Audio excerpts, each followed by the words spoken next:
अस्सलाम वालेकुम dear students, कैसे हैं आप सब। उम्मीद करता हूं कि आप सब घर वाफियत से होंगे। तो आज के लेक्चर में हम डिस्कस करेंगे कंपाउंड कंडीशन। कंपाउंड कंडीशन, पहले आपको मैं कंपाउंड के बारे में थोड़ा सा बता देता हूं, फिर आपको सारा कंसेप्ट क्लियर हो जाएगा। हमने एक पढ़ी थी असाइनमेंट स्टेटमेंट। क्या चीज़ पढ़ी थी? Assignment statement. जैसे अगर मैंने 5 वाली वैल्यू x को असाइन कर दी, ठीक है, और ये मेरे पास जो इक्वल टू है, ये असाइनमेंट ऑपरेटर के तौर पे काम करता था। ये असाइनमेंट ऑपरेटर था, और जब मैंने इसको किसी स्टेटमेंट में यूज़ किया, यानी कि 5 वैल्यू जो है वो x को असाइन कर दी, तो ये असाइनमेंट स्टेटमेंट बन जाती थी। ठीक है। फिर हमने क्या किया, हमने पढ़ा कंपाउंड असाइनमेंट स्टेटमेंट। तो कंपाउंड असाइनमेंट स्टेटमेंट में क्या होता था कि यहाँ पे एक से ज़्यादा असाइनमेंट ऑपरेटर का यूज़ किया जाता था। ठीक है, ये देखें, ये हमारे पास क्या बन गया, ये कंपाउंड असाइनमेंट स्टेटमेंट बन गई। यानी कि 5 वैल्यू पहले जी को जाएगी, फिर जी वाली वाई को, वाई वाली एक्स को। कंपाउंड क्यों बनी? क्योंकि यहाँ पे इक्वल टू ज़्यादा आ गए। यानी कि ये जो स्टेटमेंट है, ये वही काम कर रही है जो कि ये तीन स्टेटमेंट्स करती हैं। ठीक है, वाई को भी 5 वैल्यू असाइन हुई, एक्स को भी 5 वैल्यू और जी को भी 5 वैल्यू। या आप ये कह लें कि ये स्टेटमेंट वही काम करती है जो कि ये वाली कर रही है। पहले जी को 5 की वैल्यू गई, फिर वाई को जी की वैल्यू गई, और फिर एक्स को वाई की वैल्यू गई। ठीक है, तो ये एक से ज़्यादा है और इक्वल टू भी एक से ज़्यादा है, तो ये कंपाउंड असाइनमेंट स्टेटमेंट बन गई। इसी तरह हमने इसको एक ऑपरेटर कहते हैं, लेकिन अगर एक से ज़्यादा ऑपरेटर आ जाए तो वो कंपाउंड। ठीक है, कंपाउंड कंपाउंड कहते हैं किससे हैं? दो चीज़ों से या इससे ज़्यादा चीज़ें आपस में मिल जाएं।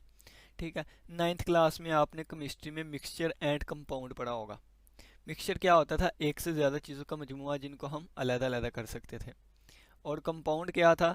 कंपाउंड दो एलिमेंट से मिलकर बनता था, एक से ज़्यादा एलिमेंट से। इसी तरह कंपाउंड जो है, ये एक से ज़्यादा चीज़ें हुआ करेंगी। तो यहाँ पे क्या लिखा है? Compound condition. तो कंपाउंड कंडीशन से क्या होगा? मीनिंग आ गया जहन में? यानी कि इसमें एक से ज़्यादा कंडीशंस को इकट्ठा किया जाएगा। ठीक है, तो कंसेप्ट क्लियर हुआ। कंपाउंड कंडीशन क्या है? यानी कि इसमें हम डिस्कस करेंगे कि एक से ज़्यादा कंडीशंस को इकट्ठा करें। सबसे पहले हमने देखा इस चैप्टर में कंडीशन कैसे लगाते हैं। तो उसके लिए कंडीशनल ऑपरेटर थे, उसके लिए कंडीशनल ऑपरेटर थे। एक मिनट, लिखा नहीं सही जा रहा। चलें जी, अब ठीक है। उसके लिए कंडीशनल ऑपरेटर से, कंडीशनल ऑपरेटर का दूसरा नाम ये सी है। ठीक है, कंडीशनल ऑपरेटर का दूसरा नाम रिलेशनल ऑपरेटर था। ठीक है, जो कि रिलेशन बताते थे एक दूसरे में। ठीक है, और इसका तीसरा नाम कंपैरिजन ऑपरेटर था, जिसमें दो चीज़ों को कंपेयर किया जाता था। ठीक है, ये तीनों नाम थे इनके। ये ऑपरेटर्स कंडीशन के लिए यूज़ होते थे। ठीक है, और इनका आंसर जो था, या तो वो ट्रू आता था या वो फॉल्स आया करता था। ठीक है, और ये ऑपरेटर कौन से थे? ये इक्वल टू आ गया, इक्वल टू आ गया, ग्रेटर देन इक्वल टू आ गया, लेस देन इक्वल टू आ गया। ठीक है, नॉट इक्वल टू आ गया, ग्रेटर देन आ गया, लेस देन आ गया। ये वाले थे हमारे पास कंडीशनल ऑपरेटर। ठीक है, किसी एक को उठा के हम उसकी एग्जांपल ले लेते हैं। फर्ज किया मैंने ग्रेटर देन इक्वल टू उठा लिया। अगर तो लेफ्ट वाली चीज़ राइट वाली चीज़ से बड़ी हुई या इसके बराबर हुई, तो इसका आंसर ट्रू आया करेगा। अगर लेफ्ट वाली चीज़ राइट वाली चीज़ से छोटी आ गई, तो फिर इसका आंसर फॉल्स आया करेगा। ठीक है, तो इसी तरह ये सारे कैसे यूज़ करते हैं, मैंने पीछे लेक्चर बनाया हुआ है, डिटेल से वहाँ पे डिस्कशन की गई है। अब कंपाउंड कंडीशन में क्या होगा? इन्हीं चीज़ों को उठाया जाएगा, लेकिन एक से ज़्यादा दफ़ा। एग्जाम्पल देता हूँ मैं आपको, यहाँ से समझ आएगी। मैं कहता हूँ कि मैं कहता हूँ यानी कि इनका आंसर, जो कंपैरिजन ऑपरेटर था, उसका आंसर ट्रू या फिर फॉल्स आता था। ठीक है, तो इसी तरह यहाँ पे मैं कोई रिलेशनल एक्सप्रेशन लिखूंगा, यानी कि कंडीशन वाला एक्सप्रेशन लिखूंगा, और यहाँ पे कोई कंडीशन वाला एक्सप्रेशन लिखूंगा। दो कंडीशंस आ गई, इन दो कंडीशन के दरमियान मैं कंपाउंड कंडीशन लगा दूंगा, यानी कि यहाँ पे दो कंडीशन के दौरान मैं कुछ ऑपरेटर लगा दूंगा, ऑपरेटर। ठीक है, ये ऑपरेटर क्या करेगा? ये ऑपरेटर इस कंडीशन और इस कंडीशन का आंसर आगे देगा। मतलब ये कि फर्ज किया है ये कंपैरिजन ऑपरेटर है ना, तो इसका आंसर ट्रू भी आ सकता है, फॉल्स भी। अगर इसका ट्रू आ गया, इसका ट्रू आ गया, तो फिर इन दोनों के ट्रू आने से मेरा फाइनल आंसर क्या आएगा, ट्रू आएगा, फॉल्स आएगा, ट्रू आएगा। ठीक है, फर्ज किया है कि इसका फॉल्स आ गया, इसका ट्रू आ गया। अब ये ऑपरेटर क्या आंसर लेके आएगा, एक फॉल्स होने की वजह से फॉल्स होगा आंसर, या एक ट्रू होने की वजह से ट्रू होगा। तो ये ऑपरेटर आज के लेक्चर में हम पढ़ेंगे, जो कि कंपाउंड कंडीशन यानी कि एक से ज़्यादा कंडीशंस के तौर पे यूज़ होते हैं। ठीक हो गया, तो चलिए आइए इनको हम डिस्कस करते हैं। कंपाउंड कंडीशन क्या होती हैं। ठीक है, compound condition, a type of comparison in which more than one conditions are evaluated is called compound condition. एक ऐसा कंपैरिजन या एक ऐसा एक्सप्रेशन जिसमें एक से ज़्यादा कंडीशंस को एवेलुएट किया जाए इस कॉल्ड कंपाउंड कंडीशन। देखिए मैं लिख देता हूँ कि x greater than equal to 5, और यहाँ पे कोई ऑपरेटर लगा देता हूँ, और यहाँ पे लिख देता हूँ y less than equal to 7। ठीक है, तो ये देखें कि ये एक अलग कंडीशन है, ये एक अलग कंडीशन है, और यहाँ पे मैंने ऑपरेटर को ही लगा लूँगा, तो इस पूरे वाले को क्या कहूँगा, कंपाउंड कंडीशन। ठीक है, ये एक ऐसा कंपैरिजन है, यानी कि इन दोनों में एक ऐसा कंपैरिजन है जिसमें एक से ज़्यादा कंडीशंस को एवेलुएट किया जाएगा। यानी कि 2 यहाँ पे मैंने लगाई है, 3 भी हो सकती है, 4 भी, 5 भी, फिर यहाँ पे ऑपरेटर लगता है, यहाँ पे कंडीशन, यहाँ पे ऑपरेटर लगता है, यहाँ पे कंडीशन, तो इसमें 4 कंडीशन होंगी, 2, 3 और 4। ठीक है, इस तरह के कंपैरिजन को हम कंपाउंड कंडीशन कहते हैं। It is use to execute a statement, ये एक स्टेटमेंट या फिर सेट ऑफ स्टेटमेंट्स को मैनी कंडीशंस की बिना पे चलाने के तौर पे काम आती है। देखें, अगर इस कंपैरिजन का, यानी कि फ़र्ज़ किया मैंने 4 कंडीशन लगा दी है। ठीक है, ये डब्बे वाली कंडीशन है, और जो मैंने लाइन लगाई है इसकी जगह कोई ऑपरेटर आएगा। कौन से ऑपरेटर होंगे वो नेक्स्ट हम डिस्कस करेंगे, एंड, आर, नॉट। ठीक है, अब अगर इस सारे का आंसर ट्रू आ गया, इनका आंसर भी, कंपाउंड कंडीशन का भी एंड पे आंसर ट्रू या फॉल्स ही आता है। ठीक है, अगर इन सारे का आंसर ट्रू या फॉल्स आ गया, तो ट्रू की बिना पे हम चाहें तो जितनी मर्जी स्टेटमेंट चलाने आगे, 1 या 2, जिस तरह इफ में कंडीशन ट्रू हो जाती थी 1, 2 चला लेते थे, इसी तरह इस तरह है कि अगर ये यूज़ होता है एक स्टेटमेंट या सेट ऑफ स्टेटमेंट को एग्जीक्यूट करने के लिए बहुत सी कंडीशन को टेस्ट करने की बिना पर। आगे जब इनका यूज़ देखेंगे हमें अच्छे तरीके से समझ आएगी। एग्जाम्पल लिखी गई है, अ प्रोग्राम इनपुट 2 नंबर्स, प्रोग्राम एक ऐसा है जिसमें 2 नंबर्स इनपुट किए जाए। ठीक है, वो ओके डिस्प्ले कर दे अगर एक नंबर दूसरे, if one number is greater than 100, अगर एक नंबर 100 से बड़ा है, and second number is less than 100। देखें कंडीशन क्या लगाई है, यहाँ पे मैं x ग्रेटर देन लिख देता हूँ 100, और यहाँ पे क्या वर्ड यूज़ किया गया है, एंड। तो एंड क्या होगा, एक ऑपरेटर होगा। ठीक है, ये कैसे यूज़ होगा हम नेक्स्ट इसको डिटेल से डिस्कस करेंगे। एंड दूसरी कंडीशन क्या है, the second number is less than 100, तो ये लेस देन 100। अब और का मतलब क्या होता है, ये चीज़ भी और ये चीज़ भी, अगर इन दोनों का आंसर ट्रू आया तो उस वक्त इसका आंसर ट्रू आएगा। फर्ज किया x की वैल्यू मैं ले लेता हूँ 110, ठीक है, और y की वैल्यू में ले लेता हूँ 120। ठीक है, अब देखें क्या 110 100 से बड़ा है, बिल्कुल बड़ा है, इसका आंसर आ गया ट्रू। अब इसकी वैल्यू मैंने ले ली 120, तो 120 100 से छोटा है, नहीं छोटा, तो ये फॉल्स आ गई। ये ट्रू है, ये फॉल्स है, तो एंड ऑपरेटर क्या करेगा, एक भी फॉल्स हो जाए तो आंसर फॉल्स आ जाता है, तो ये फॉल्स आ जाएगा। ठीक है, फर्ज किया मैं x की वैल्यू ले लेता 112, ठीक है, तो फिर ये भी फॉल्स हो जानी थी क्योंकि 112 तो छोटा, बल्कि ये ट्रू। अगर मैं इसकी वैल्यू ले लेता 90, ठीक है, अब 90 छोटा है 100 से, ये भी फॉल्स, ये भी फॉल्स, तो दोनों का फिर भी फॉल्स आ जाना था। एंड में अगर दोनों ट्रू हो, यानी कि फर्ज किया कि यहाँ पे 100 से बड़ा नंबर है, यहाँ पे 100 से छोटा नंबर है, फिर एंड लगाऊं, दोनों कंडीशन ट्रू हो, तो फिर इसका आंसर ट्रू आना था। ठीक है, एंड ऑपरेटर ऐसे काम करता है। तो ये मैंने एग्जांपल आपको समझाई। Compound condition is executed by using logical operator. Compound condition को लॉजिकल ऑपरेटर यूज़ करते हुए हम एग्जीक्यूट कर सकते हैं। लॉजिकल ऑपरेटर क्या होता है, सारा हमारा काम अब स्टार्ट होने लगा है, पहले सारा इंट्रोडक्शन ही था। ठीक है,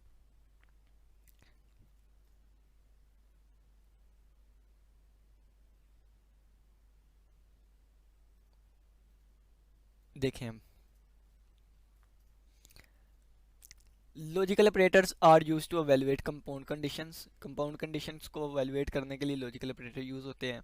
there are 3 logical operator in C plus plus. C plus plus में 3 लॉजिकल ऑपरेटर्स हैं, and operator, or operator, not operator. याद रखिएगा कौन कौन से, ये जो आप लगाते हैं ना एंड, ये यहाँ पे डबल दफ़ा आएंगे, ठीक है, 2 दफ़ा। और ये हमारे पास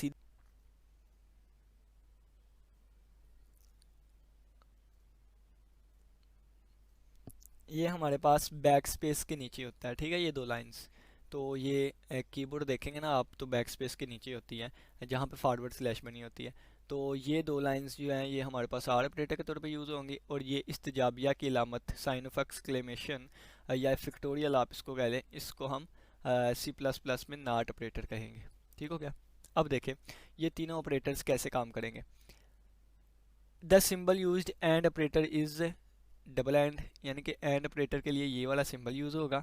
it is use to evaluate two condition, ये दो कंडीशंस को एवेल्युएट करने के लिए यूज़ होगा।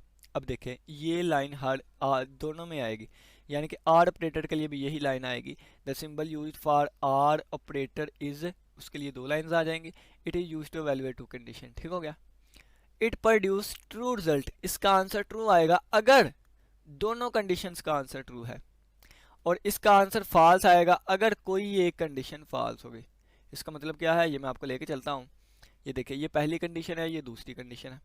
ठीक है, या पहली कंडीशन ट्रू हो सकती है या फॉल्स हो सकती है, या दूसरी कंडीशन ट्रू हो सकती है या फॉल्स हो सकती है। ठीक है, पहली कंडीशन फॉल्स हो गई, दूसरी भी फॉल्स है, और इन दोनों के दरमियान एंड ऑपरेटर लगाया है, तो आंसर फॉल्स आएगा। क्यों? क्योंकि कहा गया है कि ये आंसर फॉल्स देगा अगर एक भी कंडीशन फॉल्स हो गई, कोई एक भी, तो एक ये लगा लें या ये एक लगा, कोई एक भी फॉल्स हो गई तो फॉल्स आ गया। ठीक है, अब ये फॉल्स है ये ट्रू है, तो एक फॉल्स आ गई, फॉल्स आ गया। एक ट्रू है एक फॉल्स है, तो ये फॉल्स आ गई, तो ये फॉल्स है। अब उन्होंने कहा था ये ट्रू रिजल्ट प्रोड्यूस करेगा अगर दोनों कंडीशंस ट्रू हो, तो ये ट्रू ट्रू, तो इसका आंसर ट्रू आ गया।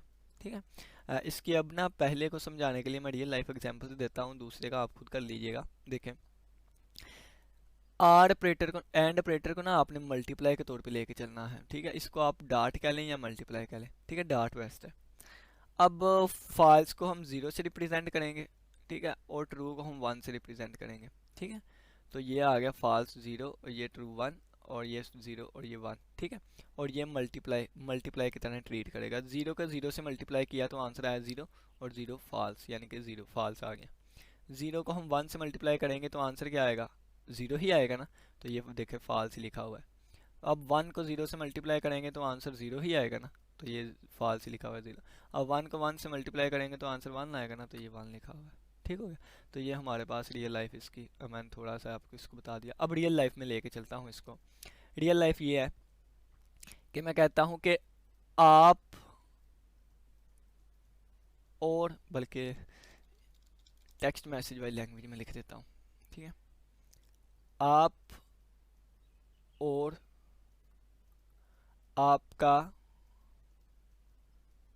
दोस्त आएंगे तो मैं पढ़ाऊंगा,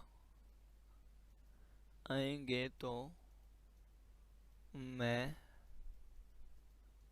पढ़ाऊंगा।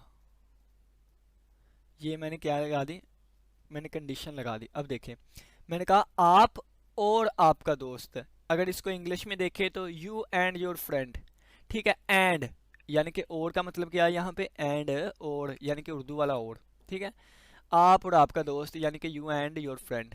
अब आप और आपका दोस्त आएंगे तो मैं पढ़ाऊंगा।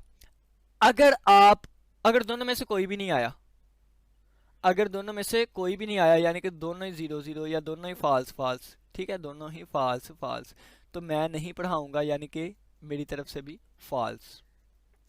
अगर आप आ गए हैं और आपका दोस्त नहीं आया, यानी कि आप आ गए हैं, तो यहाँ पे वन कर देता हूँ ट्रू, लेकिन आपका दोस्त नहीं आया। मैंने कहा था कि आप और आपका दोस्त आएगा तो मैं पढ़ाऊंगा, अब एक नहीं आया तो इसका मतलब मैं नहीं पढ़ाऊंगा, अभी भी फॉल्स। ठीक है, अब मैं क्या कर देता हूँ, आप नहीं आए, आपका दोस्त आ गया है। ठीक है, आपका दोस्त आ गया, अब भी मैं नहीं पढ़ाऊंगा। क्यों? क्योंकि मैंने कहा था आप और आपका दोस्त, यानी कि दोनों आएंगे तो मैं पढ़ाऊंगा। अब आप और आपका दोस्त दोनों आए हैं, यानी कि आप भी ट्रू और आपका दोस्त भी ट्रू, तो उस वक्त फिर मैं भी पढ़ाऊंगा। ठीक है, तो मैं भी ट्रू। तो ये इस तरह रियल लाइफ एग्जांपल है और की। ठीक है, और यानी कि एंड। अब उम्मीद करता हूँ कि एंड ऑपरेटर की समझ आ गई होगी। ये एक एग्जांपल है, एग्जांपल मैं इसकी समझा देता हूँ। आर ऑपरेटर आपने खुद ही करना है, ये मैं आपको इसलिए डिटेल से समझा रहा हूँ। सपोज किया हमने दो वेरिएबल, ए की वैल्यू 100 है, बी की 50 है। कंपाउंड क्या है? कंपाउंड कंडीशन, पहली कंडीशन ये है कि ए 10 से बड़ा होना चाहिए और दूसरी ये है, यानी कि ए 10 से बड़ा होना चाहिए, ए की वैल्यू 100 है तो 100 ग्रेटर देन 10, ठीक है। और इसके आगे एंड ऑपरेटर लगा हुआ है तो एंड ऑपरेटर हम लगा देते हैं, ठीक है। और इसके आगे लिखा हुआ है बी ग्रेटर देन 10, तो ये 50 है तो बी ग्रेटर देन 10, बी की वैल्यू हमने पुट कर दी, ये पुट करके मैंने लिख दिया। अब देखें तो ये कंडीशन ट्रू है तो ट्रू है, ये कंडीशन ट्रू है ट्रू है। जब दोनों ट्रू हो तो एंड ऑपरेटर इस सारे का आंसर क्या देगा? इस सारे का आंसर ट्रू देगा, ठीक है। तो ये इस तरह, लेकिन उन्होंने कहा है यहाँ पे देखें, अब यहाँ पे देख लो, उन्होंने कहा है कि अगर ए ग्रेटर देन 50 हो जाए, ठीक है, ए ग्रेटर देन 50, ए की वैल्यू कितनी है 100, तो 100 ग्रेटर देन 50, ठीक है। और यहाँ पे एंड ऑपरेटर, यहाँ पे एंड ऑपरेटर, और बी ग्रेटर देन 50 हो जाए तो यहाँ पे बी की वैल्यू 50 है तो 50 ग्रेटर देन 50। अब ये कंडीशन तो ट्रू है लेकिन ये कंडीशन फॉल्स हो गई, तो जब एक कंडीशन भी फॉल्स हो जाए इसमें तो एंड ऑपरेटर क्या आंसर देता है? फॉल्स देता है, ठीक है। तो इसका आंसर आ जाएगा फॉल्स, ठीक है। ये दिखा, उन्होंने कहा कि सेकंड कंडीशन जो फॉल्स है, so the whole compound condition is false, तो सारे कंपाउंड कंडीशन की जो आंसर आएगा वो फॉल्स आएगा। एक प्रोग्राम लिखा गया, उन्होंने कहा कि एक प्रोग्राम लिखिए, लिखा तो पहले ही हुआ है, इसको समझने की कोशिश करते हैं। राइट ए प्रोग्राम, एक प्रोग्राम लिखे, डायरेक्ट इनपुट 3 नंबर जो कि 3 नंबर्स ले। पिछले प्रोग्राम में डिटेल से बताया हुआ है इतना ज़्यादा 3 नंबर्स को कैसे इनपुट लेंगे।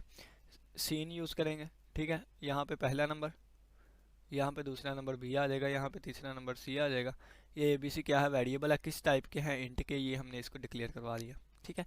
मैं कहता हूँ कि ये 3 नंबर इनपुट करने से पहले स्क्रीन पे एक मैसेज शो हो, कौन सा मैसेज? इंटर 3 नंबर्स, तो इसके लिए मैंने सी आउट लगा दिया और डबल कोटेशन में लिख दिया इंटर 3 नंबर्स, और ये सी इन लगा दी, यानी कि ये हमारा इतना क्लियर हो गया, ये हमारे पास आ गया। और इसके बाद ये IO स्ट्रीम क्यों इंक्लूड करवाई है? सी इन और सी आउट के लिए, कौन डॉट एच किस लिए? गेट सी एच और क्लियर स्क्रीन के लिए, ठीक है। क्लियर स्क्रीन नहीं लगाई लेकिन गेट सी एच तो लगाया ना, उसके लिए हम कोनिया क्लियर स्क्रीन आप यहाँ पे लगा लीजिएगा, CLRSCR, ये हमारा वाइड मेन फंक्शन है, ठीक है।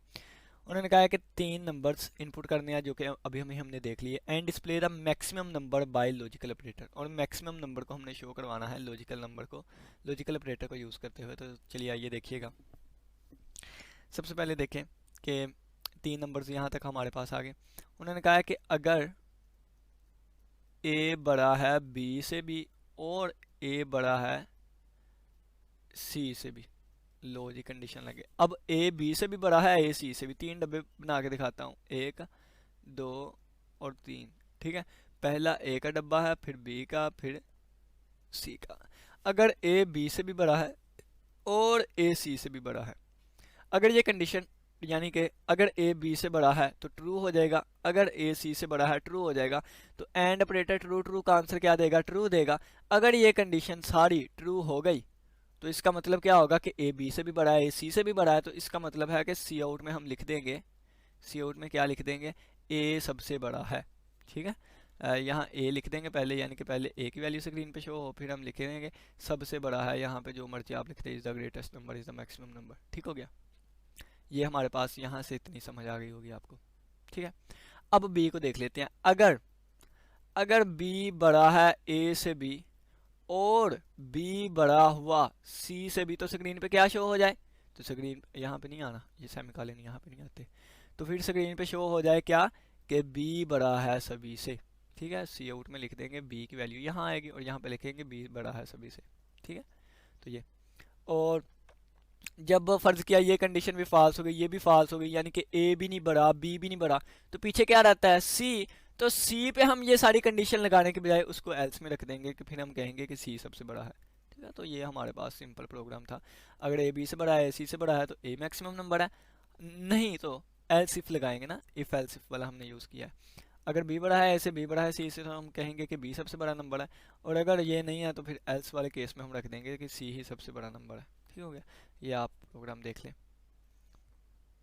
नेक्स्ट अब हम आर ऑपरेटर को ज़रा स्पीड से लेके चलते हैं, ठीक है। चलें जी, सीट बेल्ट पहन लें और हम इसको लेके चलने लगे। आर ऑपरेटर क्या है? आर ऑपरेटर के लिए ये वाला सिंबल यूज़ होता है, ये भी दो कंडीशंस को एवेलुएट करने के लिए यूज़ होता है। ये ट्रू रिजल्ट प्रोड्यूस करेगा अगर एक भी कंडीशन ट्रू हो जाए। वहाँ पे क्या था? एक भी फॉल्स हो जाए फॉल्स, यहाँ पे क्या है? एक भी ट्रू हो जाए तो ट्रू। वहां पे क्या था, दोनों ट्रू हो तो ट्रू, यहाँ पे क्या है, दोनों फॉल्स हो तो फॉल्स। ठीक है, तो ये फॉल्स फॉल्स फॉल्स, कोई एक ट्रू हो गया है तो ट्रू, कोई एक ट्रू हो गया है और दोनों ट्रू हो गए हैं तो फिर भी ट्रू, यानी कि कोई एक ट्रू हो गया। फॉल्स कब आएगा, जब दोनों फॉल्स होंगे। इसके एग्जांपल हम सम वाले प्लस वाले से समझते हैं, प्लस वाले से। ठीक है ना, आर ऑपरेटर को हम प्लस की तरह लेके चलते हैं, ये फॉल्स और ये फॉल्स, आंसर क्या आएगा, फॉल्स ही। तो ये लिखे फॉल्स फॉल्स फॉल्स, फॉल्स और ट्रू। ठीक है, फॉल्स आर ट्रू, तो हमारे पास आंसर क्या आएगा, ट्रू आएगा, क्योंकि 0 + 1 1 होता है, तो ये ट्रू। ठीक है, तो 1 + 0, इसका आंसर भी 1 होता है, यानी कि ट्रू प्लस फॉल्स, ट्रू और फॉल्स, आंसर ट्रू आएगा। अब 1 + 1, तो इसका आंसर तो 2 आता है, लेकिन अगर हम देखे जाएं तो 2 को हम इस तरह भी कर सकते हैं, 2 को अंदर रख के 2 पे डिवाइड किया तो 1 ज़ा 2, तो यानी इसका आंसर क्या आएगा, 1 1 आएगा। ये कीमत 0 नहीं है, तो इसका मतलब ये भी ट्रू, ट्रू ट्रू, ये भी ट्रू। ठीक हो गया। रियल लाइफ में एग्जांपल आपको बताऊं तो यही कि आप और आपका दोस्त आप या आपका दोस्त, आप या आपका दोस्त, यू आर योर फ्रेंड, आप या फिर आपका दोस्त, अगर आप या आपका दोस्त आएंगे तो मैं पढ़ाऊंगा। अगर आप आ गए हैं, यानी कि अगर आप आ गए हैं और आपका दोस्त भी आ गया है तो मैं पढ़ा दूंगा। ठीक है, ट्रू ट्रू ट्रू। मैंने कहा था आप या आपका दोस्त, अगर आप आ गए हैं आपका दोस्त नहीं आया, तो मैंने कहा था आप या फिर आपका दोस्त, कोई एक भी आ जाए तो काम चलेगा। तो आप आ गए हैं तो इसका मतलब ट्रू, तो फॉल्स ट्रू, आप नहीं आए आपका दोस्त आ गया, तो मैंने या कहा था कि या कोई भी आ जाए, या ये आ जाए या ये आ जाए, तो फिर भी ट्रू। और अगर कोई भी नहीं आया तो फिर तो मैं नहीं ना किसी को पढ़ाऊंगा, रू को तो नहीं ना, या अपने आप को तो नहीं ना पढ़ाई जाना। ठीक हो गया, तो ये इस तरह। अब ये एग्जाम्पल दी हुई है, एग्जाम्पल्स आप खुद पढ़ लीजिएगा अब। ठीक है, ये प्रोग्राम है, प्रोग्राम मजे का है, प्रोग्राम समझते हैं। प्रोग्राम में क्या आता है, एक ऐसा प्रोग्राम लिखें जो कि करेक्टर ले और डिस्प्ले करे whether is a character vowel और नॉट। ठीक है, तो हमें पता है वावल कौन से होते हैं, ए आई ई ओ यू। ठीक है, अगर हम कैपिटल में देखें तो वो भी ये होते हैं, ए आई ई ओ यू। ठीक है, ओ आपने कहना छोटा है, ठीक है, ए यू। अब मैं इन पे कंडीशन लगा दूंगा, मैं चेक करूंगा कि जो करेक्टर इनपुट किया है वो क्या ए के बराबर है, क्या इसके है, इसके है, इसके है, या किसके इक्वल है। अगर इन 10 में से किसी के इक्वल भी ना हुआ तो मैं कहूँगा वो वावल नहीं है। ठीक है, और अगर इन सारों में से किसी एक के भी, किसी एक के भी, यहाँ से देखिएगा गौर करिएगा, कंडीशन आपको खुद पता है, या इसके इक्वल आ गया, या इसके, या इसके, या इसके, या इसके, या इसके, या इसके, या इसके, या इसके किसी एक के भी इक्वल आ गया, तो हम कह देंगे वावल है। तो या का वर्ड यूज हो रहा है, तो इसके लिए हम क्या कहेंगे, हम आर ऑपरेटर को यूज करेंगे। ठीक हो गया, कैसे यूज करेंगे ये आपके सामने यूज हुआ पड़ा है, इसको मैं समझाने की कोशिश करता हूँ, उम्मीद है कि आपको अच्छे तरीके से समझ आएगी। देखें, सी इन सी आउट के लिए, क्लियर स्क्रीन गेट सी एच के लिए वाइड मेन लगा हुआ है, ये करली ब्रैकेट है, और ये हमारे पास करली ब्रैकेट गेट सी एच है, क्लियर स्क्रीन लगी हुई है। एक करेक्टर इनपुट करना है तो हम सी इन सी एच करेंगे। सी एच क्या है, एक करेक्टर है। ठीक है, और उसका नाम सी एच हमने रखा, ये डिक्लेरेशन हो गई। और ये मैं कहता हूँ करेक्टर इनपुट करने से पहले हमें मैसेज दिखाए, यानी कि इंटर एनी करेक्टर। अब इफ़ में मैंने कंडीशन लगा दी। अब देखिए यहाँ पे कितनी कंडीशन लगी हुई है, 1 2 3 4 5 6 7 8 9 10, 10 कंडीशन लगी हुई हैं। तो 10 कंडीशन को जोड़ने के लिए यहाँ पे लॉजिकल ऑपरेटर यूज़ किया गया है। देखिए यहाँ पे क्या किया जा रहा है, अगर सी एच की वैल्यू जो हम पुट करेंगे, अगर वो कैपिटल ए के इक्वल आ जाए, या स्मॉल ए के, या कैपिटल ई के, या कैपिटल स्मॉल ई के, या कैपिटल आई के, या स्मॉल आई के, या कैपिटल ओ के, या स्मॉल ओ के, या कैपिटल यूज के, या स्मॉल यू के, किसी एक के भी अगर इक्वल आ गए तो स्क्रीन पे शो हो जाएगा you enter a character, you enter a vowel. ठीक है, वावल कौन सा, दोबारा करेक्टर की वैल्यू सामने आ जाए। और अगर फर्ज किया कि इनमें से कोई भी इक्वल नहीं आता तो फिर यू डिड नॉट। इसको ना आप इस तरह भी कर सकते थे कि इनके अलावा, यानी ए आई ओ यू के अलावा जो बाकी बचते हैं ना, ठीक है, जैसे बी, ठीक है बी, फिर हम लगा देते या फिर c h is equal to b small b. अब ये सारे हमने जी तक लेके चलने थे वावल के अलावा। ठीक है, अगर ये कंडीशन हम लगा देते और फिर अगर बी से, सी से, डी से, या एफ से, जे से, के से किसी से मिल जाता, यानी कि इस तरह की कंडीशन लगाते, तो फिर हमने यहाँ पे लिखना था you enter not a vowel, यानी कि you did not enter a vowel, vowel नहीं है।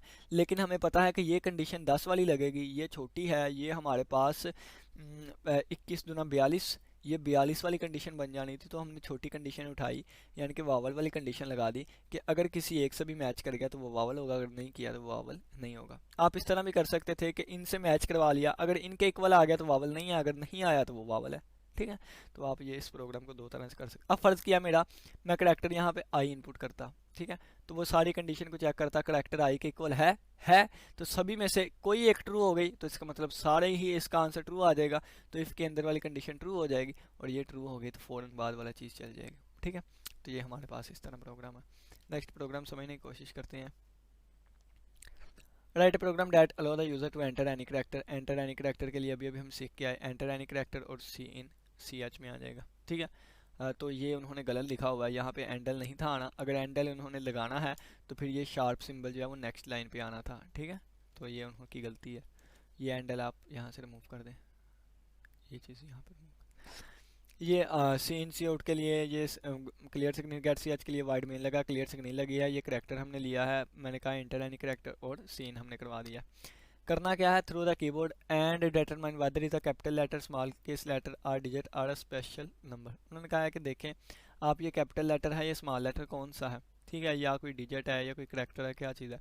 मैं लगा दूंगा कि अगर सी एच की वैल्यू ग्रेटर दैन इक्वल हुई ए करैक्टर से लेस दैन इक्वल, अब ये देखें कैपिटल ए की वैल्यू अगर हम देखें ना तो इसकी वैल्यू होती है 65, और अगर हम स्मॉल ए की वैल्यू आस्क की वैल्यू देखें तो इसकी वैल्यू होती है 97। अब इससे आगे बी की वैल्यू होगी, इससे आगे सी की वैल्यू, तो ये वैल्यू देखें मैंने क्या किया है कि करैक्टर की वैल्यू ए से बड़ी हो और जी से छोटी हो, इसी तरह जी की वैल्यू भी कोई आएगी। अगर इनके दरमियान कोई वैल्यू आई, यानी कि फ़र्ज़ किया इनके दरमियान वाला कोई मैंने फ़र्ज़ किया सी कर दिया, सी इनपुट किया, क्या सी इनपुट किया, अब सी की वैल्यू 67 है, तो 67 वैल्यू जो है वो ए करैक्टर यानी कि 65 और जी करैक्टर की जो भी वैल्यू होगी इनके दरमियान है, तो बिल्कुल सी इनके दरमियान है, तो अगर इनके दरमियान आ गया तो हमारे पास शो हो जाएगा character is a capital letter, capital letter है। और जैसे स्मॉल ए की 97 है, शायद आपको नज़र ना आता हो, और अब देखें स्मॉल ए की 97 है, स्मॉल बी की कितनी होगी 98 होगी, स्मॉल सी की कितनी होगी 99 होगी, डी की कितनी होगी 100 होगी, ठीक है, ई की कितनी होगी 101 होगी, एफ की कितनी होगी, एफ की 102 होगी, ये सोन चलता जाएगा जी तक, जी की पता नहीं कितनी होगी। 97 में आप 26 ऐड कर लेना, 6 बार 12 1 13 3 लगा 1 10 11 12 123, ठीक है, इसकी 123 होगी। अब यहाँ पे किया जा रहा है, यहाँ पे एल्सिफ में रखा गया अगर जो हमने करैक्टर पुट किया है उसकी वैल्यू ग्रेटर देन हो ए से यानी कि 97 से, और लेस देन हो किससे 123 से, तो वो हमारा स्मॉल लेटर होगा। फ़र्ज़ किया मैंने एफ स्मॉल एफ इनपुट किया है, ठीक है, तो वो स्मॉल एफ 65 6 और 1 7 8 9, अब देखें वो स्मॉल लेटर जो है वो 65 से 91 के दरमियान तो नहीं आ रहा, ये कंडीशन फाल्स होगी।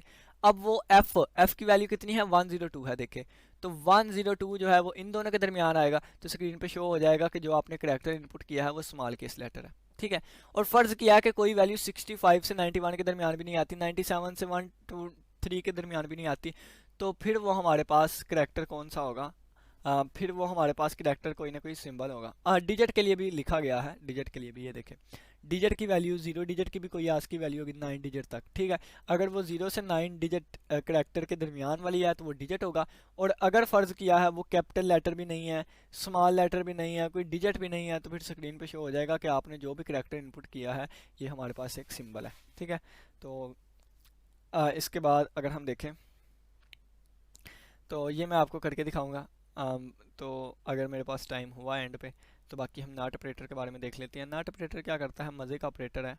इसने क्या करना है कि फ़र्ज़ किया मैं कहता हूँ कि 5 नहीं बराबर 2 के, तो 5 2 के बराबर है नहीं है, तो ये बात बिल्कुल ठीक लिखी गई है। क्या लिखा गया है 5 बराबर नहीं है 2 के, तो ठीक लिखा गया है, इसका आंसर आएगा ट्रू। ठीक है, तो ये इस तरह काम करता है। The symbol not operator, the symbol not operator is, not operator के लिए ये एक्सक्लेमेशन साइन इस्तेजाबिया या फिक्टोरियल जो मर्जी इसको आप कर ले, लेकिन प्रोग्रामिंग में इसको नॉट ऑपरेटर कहना है। It is use to reverse the result of a condition, ये कंडीशन के रिजल्ट को रिवर्स करने के लिए यूज़ होता है। यानी कि सिंपल बात ये दिखाऊँ कि अगर मैं आपको कहूँ कि 5 इक्वल टू है 2 के, ठीक है, तो ये चीज़ तो फॉल्स है ना, यानी कि ये चीज़ क्या है, इसका आंसर तो फॉल्स आएगा, फॉल्स आएगा ना। लेकिन अगर मैं इसकी जगह ये वाली चीज़ लगा दूँ, ठीक है, तो इसका मतलब क्या है, इसका मतलब है कि 5 इक्वल टू है 2 के, नहीं ये तो फॉल्स है। अब ये बता रहा है कि हाँ जी ये फॉल्स है, तो इसका मतलब ये बंदा ठीक, अब इसका बंदा मतलब है ये बंदा ठीक बता रहा है। यानी कि सिंपल यही बात है कि अगर किसी चीज़ का आंसर फॉल्स आ रहा है ना, तो उसके साथ ये वाली लगा दें तो वो उसको ट्रू कर देगा, और अगर किसी का आंसर ट्रू आ रहा है ना, तो उसके साथ ये लगा दें तो उसको फॉल्स कर देगा। ठीक है, ये इस तरह काम करता है। ये क्या करता है, रिवर्स करता है कंडीशन के रिजल्ट को। इट प्रोड्यूस ट्रू अगर ये ट्रू करता है अगर ये फॉल्स है, और फॉल्स प्रोड्यूस करता है अगर ये ट्रू है। तो जैसे ये ट्रू के साथ लगा तो फॉल्स बना दिया, और फॉल्स के साथ लगा तो इसको ट्रू बना दिया। ठीक है, अब ये देखें यहाँ पे उन्होंने कहा ए की वैल्यू 100 है, बी की 50 है, और ए बी के इक्वल है कि नहीं, तो 150 के इक्वल नहीं है, लेकिन इसके साथ ये लग गया है, तो इसने फॉल्स को ट्रू बना देना है। ठीक है, द कंडीशन इज आंसर इसका ट्रू आएगा। द रिजल्ट ऑफ, इसने कहा कि इसका आंसर फॉल्स आता है, लेकिन नॉट ऑपरेटर इसको ट्रू में कन्वर्ट कर देगा। इसी तरह ये एग्जांपल है, इसको आप पढ़ लीजिएगा। ये हमारे पास प्रोग्राम उन्होंने कहा है कि एक ऐसा प्रोग्राम लिखें जिसमें डिस्प्ले करे कि नंबर हमारा इवन है या odd by using not operator. ये हमारे पास आई से टीम कौन हो, ये सारी चीज़ आपको बता दी। अब एन हमने एक इंटीजर लिया, हम इनपुट करेंगे। अब देखें अगर एन का रिमाइंडर जो है वो 2 से बराबर आ जाए 0 के, ठीक है, तो ये वाली चीज़ किसको शो करती है, इवन को। किसको, इवन को। ठीक है, क्योंकि किसी भी नंबर को 2 से डिवाइड करें रिमाइंडर 0 आना चाहिए। ठीक है, अब इसके साथ अगर मैं ये वाला ऑपरेटर लगा दूं तो इसका मतलब क्या है, वो इवन नहीं होगा, यानी कि नहीं है इवन, तो फिर स्क्रीन पे क्या शो हो, ओड हो। ठीक है, फिर स्क्रीन पे क्या शो हो, ओड, और एल्स में इवन। फर्ज किया यहाँ पे मैं नाट ना लगाता तो फिर यहाँ इवन आना था, यहाँ ओड आना था। ठीक है, नाट ने क्या कर दिया, नाट ने इसको चेंज कर दिया। तो ये इस तरह प्रोग्राम था, सिंपल सादा सा प्रोग्राम है। अब इसको अगर हम देखें तो और भी प्रोग्राम रहते हैं कि नहीं, वो ये मुश्किल प्रोग्राम है, इसमें का मैं आपको ना जल्दी जल्दी समझा देता हूँ, ये ज़रा डिफ़िकल्ट है। देखें, एक ऐसा प्रोग्राम लिखें जो कि 3 डिजिट ले और इनके कम्बिनेशंस को फाइंड करें। ठीक है, तो फ़र्ज़ किया मैंने 3 डिजिट्स लिए और मैंने इनका 3 का ही कम्बिनेशन फाइंड करना है। तो इसको ना इस तरह भी लिख सकते हैं, 3 का 3 से कम्बिनेशन, या 3 का 3 से कम्बिनेशन, या 3 का 3 से कम्बिनेशन। ठीक है ना, इस तरह। ठीक हो गया, तो ये कैसे हम फाइंड करते हैं, ये इस तरह, ऊपर वाले का फैक्टोरियल, ठीक है, ऊपर नीचे वाले का फैक्टोरियल, ऊपर वाले में से नीचे वाला माइनस करें। एक मिनट, उन्होंने कहा है पॉसिबल आर कम्बिनेशंस फाइंड करनी है। अब कम्बिनेशन जिसे कहते हैं ना, कम्बिनेशन, दोबारा सुन लीजिएगा, कम्बिनेशन जिसे कहते हैं, कम्बिनेशन, अगरचे मैं बल्कि मैं ना कंप्यूटर साइंस का स्टूडेंट नहीं हूँ, मैं ना मैथमेटिक्स का स्टूडेंट हूँ। और अगर मैं कंप्यूटर आपको इतनी डिटेल से ये चीज़ें डिस्कस कर रहा हूँ, तो प्रॉपर मेरा जो सब्जेक्ट है ना वो मैथमेटिक्स है। तो इसको मैं देखिएगा कैसे मैं आपको बताता। फ़र्ज़ किया आपके पास 1 2 3 है ना, 1 2 3, इसमें से अगर आपने 1 2 सेलेक्ट करना है तो आपने 1 2 सेलेक्ट कर लिया। आप चाहें तो इसको ऐसे भी सिलेक्ट कर लें, 2 और 1, ये दोनों चीज़ें क्या है, सेम है। क्यों सेम है, क्योंकि आपने मुझसे पूछा आपने क्या सिलेक्ट किया, मैंने कहना है 1 और 2 सेलेक्ट किया। ठीक है, ये फाइनल रिजल्ट है। मैं ये भी कहूँगा ना 2 और 1 सेलेक्ट किया, तो बात तो एक ही है ना, यानी कि 2 बंदों को सिलेक्ट किया, 1 2 कर लिया या 2 1 कर लिया, एक ही बात है। लेकिन अगर मैं कहूँ कि आपने सिलेक्ट करके उसको अरेंज भी करना है, तो फिर सिलेक्ट करके एक अरेंजमेंट ये वाली बनी और एक अरेंजमेंट ये वाली बनी। इसका मतलब था 1 2 या 2 1 एक ही बात है, लेकिन इसका मतलब क्या है, इसको अरेंज किया, ये 12 बन गया, ये 21। इसको कहते हैं कम्बिनेशन, इसको कहते हैं परमुटेशन, इसको कहते हैं कम्बिनेशन, इसको कहते हैं परमुटेशन। अगर हमारे पास 3 नंबर्स हैं 1 2 3 और हमने इन तीनों को सिलेक्ट करना है, तो हम कैसे सिलेक्ट करेंगे, 1 2 3 ऐसे सिलेक्ट कर लें, या 3 2 1 ऐसे, जैसे मर्जी सिलेक्ट कर लें, इसकी सिलेक्शन एक ही आएगी। यानी कि अगर हम इसका कम्बिनेशन फाइंड करना चाहते हैं, जिसे हम इस तरह रिप्रेजेंट करते हैं, इसका आंसर आएगा 1। ठीक है, आप कम्बिनेशन को ऐसे भी लिख सकते हैं, आप कम्बिनेशन को ऐसे भी लिख सकते हैं। ठीक है, इसका आंसर आएगा 1। लेकिन अगर आप कहें परमुटेशन, तो परमुटेशन का मतलब होता है इनको बाद में अरेंज भी करना। तो 1 2 3 को पहले हमसे सिलेक्ट कर लिया, अब इसको अरेंज करूंगा। अरेंज कैसे करूंगा, तो उसका फार्मूला होता है, यानी कि 3 डिजिट है ना, तो ऊपर 3 डिजिट का फैक्टोरियल और डिवाइडेड बाय यानी कि 3 में से 3 को ही हमने अरेंज करना है ना। अब परमुटेशन आएगा, 3 में से 3 को अरेंज करना है, तो 3 फैक्टोरियल ऊपर वाले का फैक्टोरियल, ऊपर वाले में से नीचे वाला माइनस करें इसका फैक्टोरियल, ये इसका फार्मूला होता है। ठीक है, तो ये हमारे पास आ जाएगा 3 फैक्टोरियल डिवाइडेड बाय ये 0 का फैक्टोरियल आ जाएगा, ऊपर आ जाएगा 3 फैक्टोरियल यानी कि 3 मल्टीप्लाई बाय 2 मल्टीप्लाई बाय 1, और नीचे आएगा 0 का फैक्टोरियल 1, तो आंसर आ जाएगा 6। अब ये परमुटेशन है और इसका आंसर 6 आएगा। कितना? 6 इसका आंसर आएगा। और यहाँ पे इनको कॉम्बिनेशन की बजाय परमुटेशंस लिखना चाहिए था, ये उन्होंने गलत। अगर कॉम्बिनेशन लिखेंगे तो इसका आंसर 1 ही आना चाहिए था, जो कि ये वाला है, लेकिन इनको कॉम्बिनेशन परमुटेशन लिखना चाहिए था। परमुटेशन लिखेंगे तो इसके 6 आंसर आएंगे। ठीक है, और मज़े की बात यह है कि इन्होंने सिर्फ और सिर्फ 5 ही लिखे हैं, तो यहाँ पे एक और आएगा 6 वाला, यानी कि 1 2 3 है, 1 3 2 है, 2 1 3 है, और इसके अलावा यहाँ पे आना था 2 3 1, ये भी एक आना था। देखें 1 2 3 1 यानी 123 132 213 312 321 और 231, ये भी हमारे पास आना था, लेकिन उन्होंने ये वाला नहीं लिखा। ठीक है, आप इन 6 के अलावा नहीं कोई बना सकते। ठीक है, लेकिन मैंने देखें 5 के अलावा एक और बना दिया है जो कि इनसे डिफरेंट है। अब आप नहीं बना सकते। क्यों नहीं बना सकते आप? क्योंकि है ही 6, तो इनसे एक मिस्टेक हुई है, यहाँ पे 6 आने चाहिए थे और यहाँ कम्बिनेशन की बजाय परमुटेशन यूज़ करना चाहिए था। ठीक है, तो उन्होंने कहा कि 3 नंबर जो है वो पहले ले, इनपुट ले। तो इनपुट कैसे लेते हैं? सी आउट में पहले डिस्प्ले करवा दिया, बाद में 3 नंबर से ले लिए। नंबर इंटीजर है तो यहाँ पे ये क्लियर स्क्रीन लगी है, ये सारी चीज़ें शुरू से बताता आ रहा हूँ। अब ये मैंने आपको बता दिया मिस्टेक। अब देखें, अब हम इसको लेके चलते हैं। अब इसमें रेपिटेशन और ना रेपिटेशन की बात भी आ जाती होती है। यानी कि जब कोई 2 डिजिट जो है वो रिपीटेड मैंने दे दी है तो फिर क्या होगा। ठीक है, अब यहाँ पे क्या लिखा गया है? उन्होंने कहा है कि अगर जो है वो डिजिट, अगर ए नॉट इक्वल टू बी है, बी नॉट इक्वल टू सी है, सी नॉट इक्वल टू ए है, यानी कि तीनों नंबर्स डिफरेंट है। यानी यहाँ पे क्या मतलब है कि तीनों नंबर्स डिफरेंट है, ऑल आर डिफरेंट। ठीक है, ऑल आर डिफरेंट। अगर तमाम डिफरेंट है तो क्या आएगा? ए बी सी आएगा, एक ए बी सी आएगा, ए सी बी आएगा। ठीक है, फिर आ जाएगा बी ए सी, और बी सी ए भी आना था जो कि यहाँ पे उन्होंने नहीं लिखा। ठीक है, ये उनकी मिस्टेक है। फिर हमारे पास सी बी ए आना था, सी ए भी आना था जो उन्होंने लिखा हुआ है, और सी बी ए आ गया। यानी कि ये देखें, ए बी सी भी लिख दिया, ए सी बी भी लिख दिया, सी ए भी लिख दिया, सी बी ए भी लिख दिया, बी एस सी भी लिख दिया, लेकिन बी सी ए नहीं लिखा। ठीक है, तो ये इसका मतलब क्या होता है एंगल ब्रैकेट्स का? इसको कहते हैं इंसर्शन ऑपरेटर। ठीक है, ये इसकी वैल्यूज दिखाया करेगा, और ये बैक स्लैश टी का मतलब है ये एस्केप सीक्वेंस होता है, ये टैब देगा। तो ये इसकी वैल्यू ये वाली है, और ये स्पेस टैब की, और ये इसकी वैल्यू ये है, इसकी वैल्यू ये है, और इससे आगे वाला जो मैं आपको बता रहा हूँ ये वाली स्क्रीन पे नहीं दिखाई गई, मैं उसके आगे लिख देता हूँ, वो वैल्यू आएगी 2 3 1। ठीक है, और इसके आगे फिर ये वाली वैल्यू, और इसके आगे फिर ये वाली वैल्यू। ये था विदाउट रेपिटेशन के लिए। ठीक है, उन्होंने कहा कि अगर इनमें से ए बी के इक्वल आ गया या ए सी के इक्वल आ गया, यानी कि ए की वैल्यू देखें तो बी के इक्वल आ गई, और बी की वैल्यू देखें तो सी के इक्वल आ गई, यानी कि तीनों अगर आपस में इक्वल आ गए तो यहाँ पे लिख दें तीनों सेम हुए। तो तीनों सेम हुए तो 1 1 1 1 1 1 1 1 1 1 1 सारे 1 1 बढ़ रहे हैं, तो हम एक ही डिस्प्ले करवाएंगे ए बी सी, यानी कि तीनों इक्वल है ना, तो 1 1 1।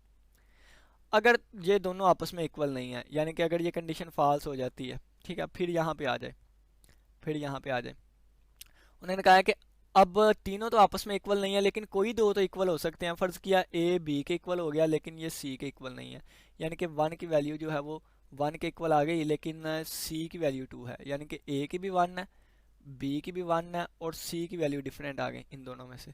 तो फिर कौन से कम्बिनेशन बनेंगे वो हम देख लेते हैं। ठीक है, तो फिर उन्होंने यहाँ पे लिखा गया है, यानी कि इसका मतलब क्या है? इसका मतलब है ए जो है ये तो बी के इक्वल है, लेकिन ये वाली चीज़ें सी के इक्वल नहीं है। ठीक है, ये वाली चीज़ लिखी गई है।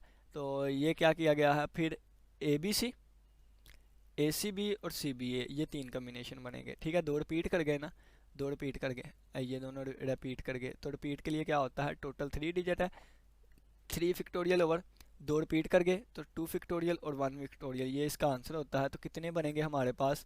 3 factorial 3 multiply by 2 multiply by 1, और 2 फैक्टोरियल 2 मल्टीप्लाई बाय 1, तो ये इसके साथ कैंसिल आउट हुआ, तो टोटल 3 बनेंगे। वो कौन से 3 होंगे? एक ए बी सी, एक ए सी बी और एक सी बी ए। ठीक है, फ़र्ज़ किया ए बी इक्वल नहीं आए, ए सी इक्वल हो जाते हैं, यानी कि ए और सी आपस में इक्वल हो गए, लेकिन ये बी के इक्वल नहीं है, तो फिर भी 3 बनेंगे। वो कौन से, ए C B, A B C, ये वाला लिखा गया। और फ़र्ज़ किया है, और फ़र्ज़ और फ़र्ज़ किया है, ये देखें कि ए और बी भी आपस में इक्वल हो गए। अब फ़र्ज़ किया है कि बी सी आपस में इक्वल हो जाते हैं और ये ए के इक्वल नहीं आते, तो ये लास्ट पे एक ही केस बचता है, तो ये केस को हमने एल्स में रखवा दिया और फिर इसको, ठीक है, और ये केस हमने एल्स में रखवा दिया। तो मैं आपको सारा बताता हूँ क्या है। सबसे पहले हमने ए बी सी है ना, मैं सारे केस बना के आपको दिखाता हूँ।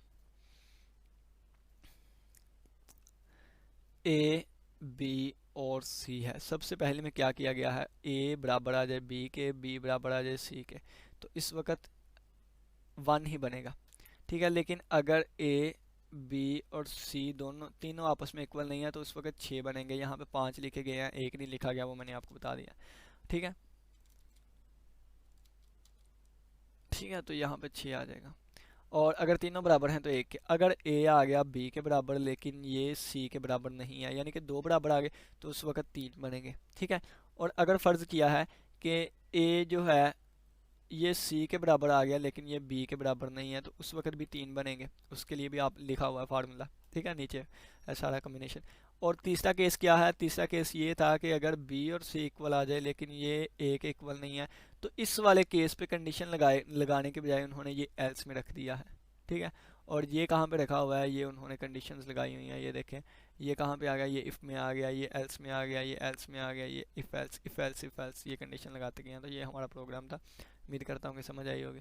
और इसके बाद स्विच स्ट्रक्चर है जो कि हम आने वाले लेक्चर में डिस्कस करेंगे।